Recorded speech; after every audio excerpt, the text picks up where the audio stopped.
Invited my stepbrother to my wedding after years of no contact, but he humiliated me during his unwanted speech. My name's Owen, 28M, and my fiancée, Lila, 27F, and I have been planning our dream wedding in Hawaii for nearly a year now.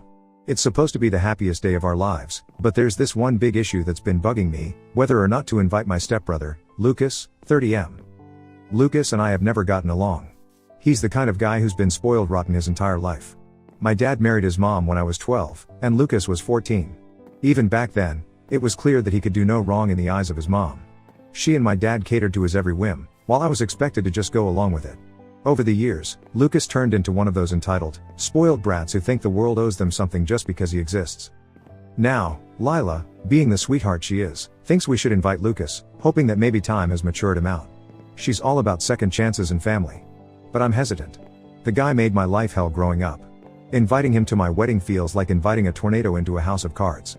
My parents, though, are insisting that if Lucas isn't invited, they won't come either.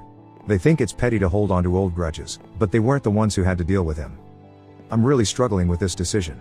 I want my wedding day to be perfect, and the idea of Lucas ruining it makes my stomach turn. But at the same time, I don't want to cause a huge family rift. I feel stuck, and I don't know what to do. So, to give you some context, my parents got divorced when I was 10.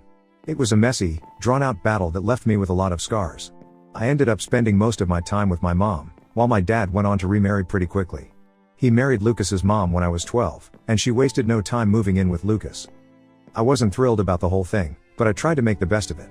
Lucas, on the other hand, made it clear from day one that he didn't like me. He was used to being the center of attention, and I was just an obstacle in his way. Stepmom was insistent that Lucas and I should be like real brothers, but it was obvious that wasn't going to happen. Lucas didn't want a brother, he wanted a punching bag. As the years went on, things only got worse. Lucas's bullying started off small, just mean comments and dirty looks. But as he got older, it escalated. He'd push me around, call me names, and spread rumors about me at school. And it wasn't just verbal abuse. There were accidents too, like the time he accidentally shoved me down the stairs and broke my arm. My dad would brush it off as boys being boys, and my stepmom would accuse me of being dramatic. My mom, who only had limited custody, tried to intervene, but there wasn't much she could do. One of the worst things Lucas ever did was destroy the one thing that meant the most to me, a model airplane my late grandfather had helped me build. I found it smashed to pieces in the garage one day after school. Lucas just stood there laughing, saying it was an accident. My dad and stepmom bought his story, and I was left picking up the pieces, both literally and figuratively. Through all of this, my complaints were largely ignored. My dad didn't want to hear it, and my stepmom always took Lucas's side. It was infuriating. I spent my teenage years feeling completely alone, like I didn't belong in my own family. High school was a nightmare, with Lucas spreading rumors that I was gay, not that there's anything wrong with being gay, but the way he did it was purely malicious. He even sabotaged my friendships, telling lies that made people turn against me. The guy was relentless. The day I left for college was one of the happiest days of my life. It was like finally escaping a prison. I moved as far away as I could, limited contact with my family, and tried to start fresh. College was a breath of fresh air. I threw myself into my studies and ended up doing pretty well. I majored in business and landed a good job in sales after graduation. It was during my junior year that I met Lila. She was everything I could have hoped for in a partner, kind, understanding, and supportive. We hit it off right away, and it wasn't long before we started dating seriously. Lila was the first person I told about Lucas and everything he put me through. She was horrified but also compassionate, encouraging me to put the past behind me and move forward. After graduation, I moved in with Lila, and we started building our life together. Things were going great, and I was the happiest I'd ever been. So, when I proposed to Lila last year, it felt like everything was finally falling into place. We started planning our dream wedding, and for a while, it was all smooth sailing. But then came the issue of the guest list and the dreaded question, should we invite Lucas? Lila knows everything about Lucas, but she also believes in giving people second chances. She suggested that maybe, just maybe, Lucas had changed. Maybe time had changed him, and he'd show up to the wedding as a decent human being. I wasn't so sure. I mean, people can change, but Lucas? I had my doubts. The wedding planning process has been mostly fun and exciting. But I was leaning heavily towards not inviting him. I mean, why should I? This is supposed to be one of the best days of my life, and the thought of Lucas being there just makes me anxious. But my parents, in the sense my dad and stepmom, started pushing hard for Lucas to be invited. They said it would be petty not to include him and even went as far as to say that if Lucas isn't invited, they won't come either. Talk about emotional blackmail. Lila, ever the optimist, thinks I should give Lucas a chance. She argues that people change and maybe Lucas will surprise me.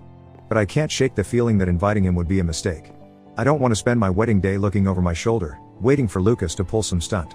But at the same time, I don't want to create a massive family rift right before my wedding. It feels like I'm stuck between a rock and a hard place. After weeks of agonizing over it, I finally relented. I sent Lucas an invitation. I'm still not sure if it was the right decision, and honestly, it's been eating at me ever since. I know people can change, but Lucas? I'm not convinced. What if he shows up and ruins everything? So, here I am, turning to you, Reddit, for advice.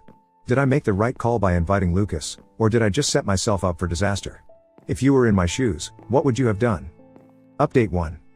First off, I just want to thank everyone for the overwhelming response to my original post. The advice and support you all gave me were incredible, and it really helped me feel less alone in this. I wish I could say I have good news, but unfortunately, things didn't exactly go as planned. So, after much debate and sleepless nights, I decided to give Lucas a chance. I mean, it was my wedding, and I wanted to believe that maybe, just maybe, he could behave like a decent human being for once. I know some of you warned me against it, but with Lila and my parents pushing for it, I thought I should at least try to keep the peace. Plus, I kept telling myself that maybe he had changed, or at the very least, maybe he wouldn't do anything too awful at such a big event. Lucas arrived in Hawaii a few days before the wedding, acting like we were the best of friends. He was all smiles and charm, which immediately made me suspicious. It felt so fake, like he was putting on a show. During the rehearsal dinner, Lucas was cracking jokes and making small talk with everyone, but I couldn't help noticing the occasional snide comment he'd throw in when he thought no one else was listening. It was like he couldn't resist the urge to get under my skin, even in small, subtle ways. The real kicker came when I overheard Lucas talking to a couple of my groomsmen after dinner. I wasn't trying to eavesdrop, but I couldn't help it when I heard my name. Lucas was bragging about how he used to torment me when we were kids, laughing about some of the stuff he pulled, like it was the funniest thing in the world. Here I was, giving this guy a chance to be part of one of the most important days of my life, and he was making a joke out of my childhood trauma.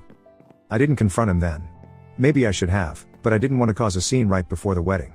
Instead, I tried to brush it off, telling myself that it didn't matter.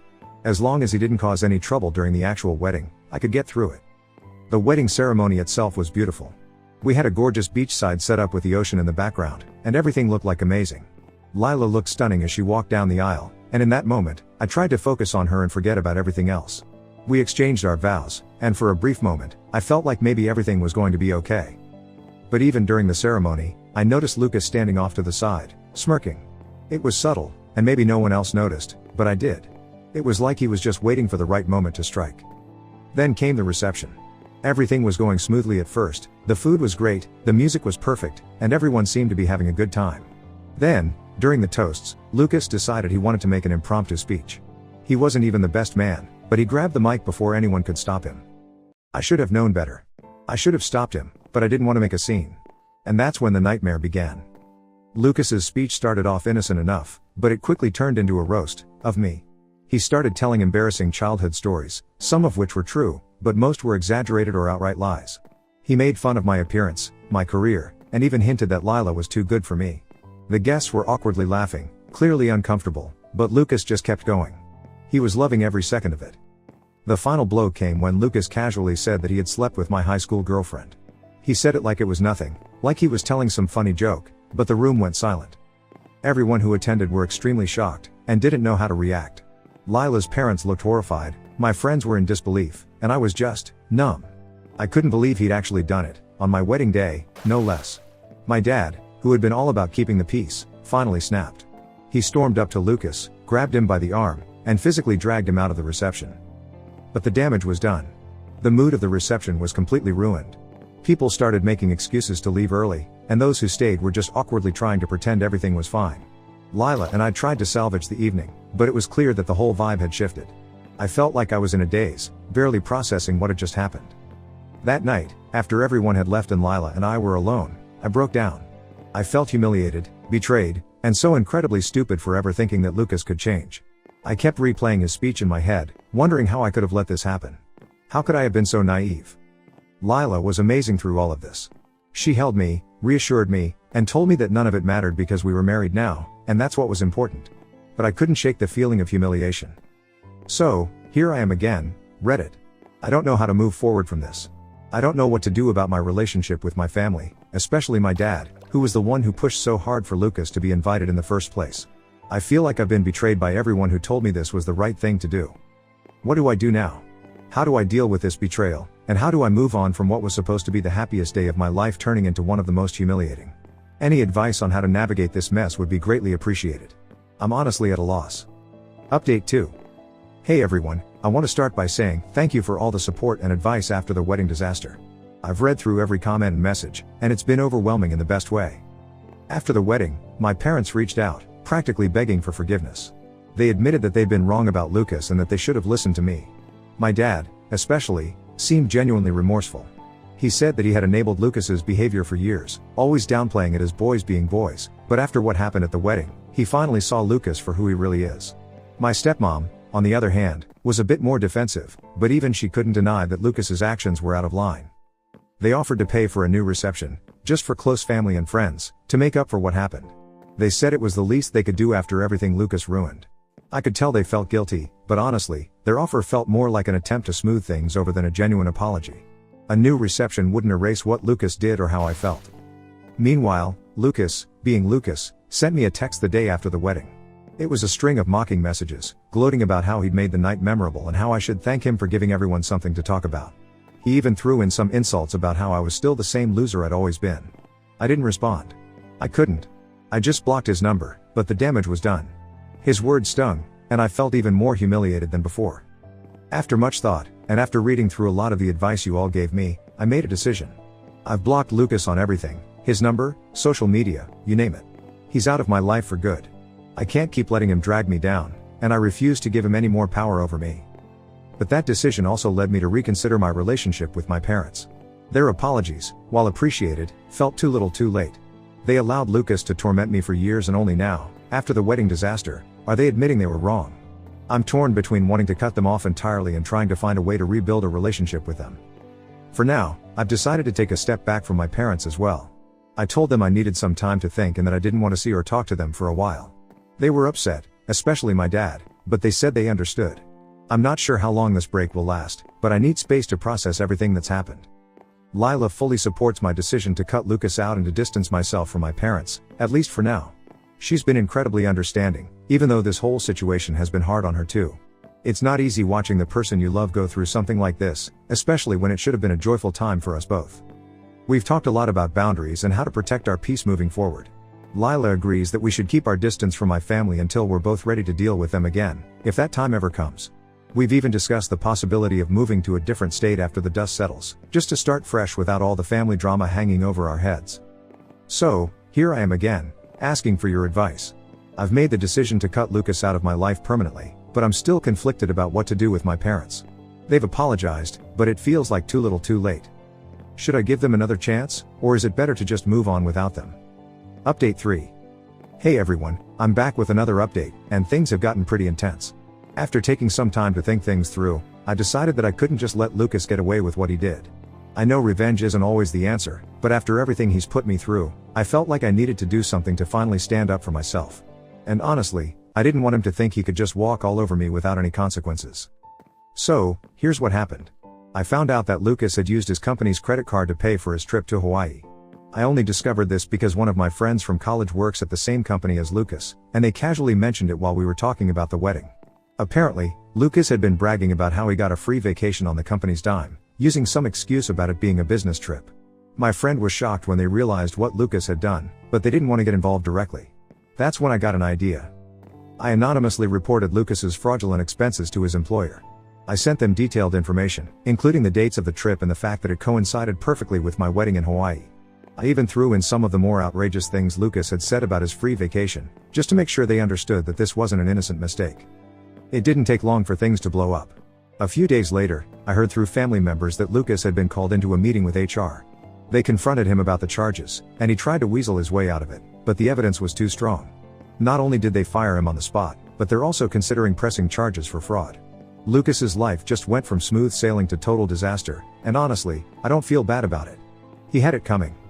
After the fallout from Lucas's firing, my parents reached out to me again. They were furious, of course. Somehow, they found out that I was behind the anonymous report. Maybe Lucas figured it out and told them, I don't know. But they called me, demanding to know why I would do something so vindictive. I didn't hold back. I told them that Lucas deserved every bit of it for what he did at my wedding and for all the years of torment he put me through. I reminded them that they were the ones who pushed so hard for Lucas to be invited, and now they were reaping the consequences. I told them that Lucas was dead to me, and if they didn't respect my decision to cut him out of my life, they would lose me too. My dad tried to argue, saying that I was overreacting and that family is family, no matter what. But I stood firm. I gave them an ultimatum: either they respect my boundaries and cut Lucas out of their lives as well, or they could consider themselves cut off from me. My stepmom started crying, saying that I was tearing the family apart, but I wasn't backing down. They were initially resistant. They kept trying to convince me to let bygones be bygones, but I made it clear that I wasn't going to budge. I told them that I had spent my entire life being pushed around by Lucas, and I wasn't going to let them guilt me into forgiving him just because it was convenient for them. So, Reddit, I'm turning to you again. Do you think I went too far by reporting Lucas's fraud? Was the ultimatum to my parents too harsh? I'm feeling really conflicted right now, and I could use some guidance on how to navigate this situation. Any advice or insight you could offer would be greatly appreciated. Update 4. Hey everyone, I'm back with what I hope will be my final update. It's been a tough these past few weeks, but I'm finally starting to see a way forward. I've made some decisions about my family and how I'm going to move on from this whole mess. Thank you all for sticking with me through this. It's been incredibly helpful to have a place to share my thoughts and get advice. After the ultimatum I gave my parents, there was a lot of tension. They didn't contact me for a few days, and honestly, I didn't reach out either. I was giving them space to process everything, and I needed some time myself to figure out what I'd do if they chose Lucas over me. It was a nerve-wracking few days, to say the least. Eventually, my dad called. He was more subdued than I'd ever heard him, and I could tell that this whole situation had really shaken him. He told me that after a lot of discussion, he and my stepmom had decided they were going to respect my wishes. They agreed to cut contact with Lucas, at least for the foreseeable future. My dad admitted that he couldn't fully cut his son out of his life, but he promised that he wouldn't force any kind of relationship between Lucas and me. He said he understood that Lucas had crossed too many lines, and that it was time to stop making excuses for his behavior.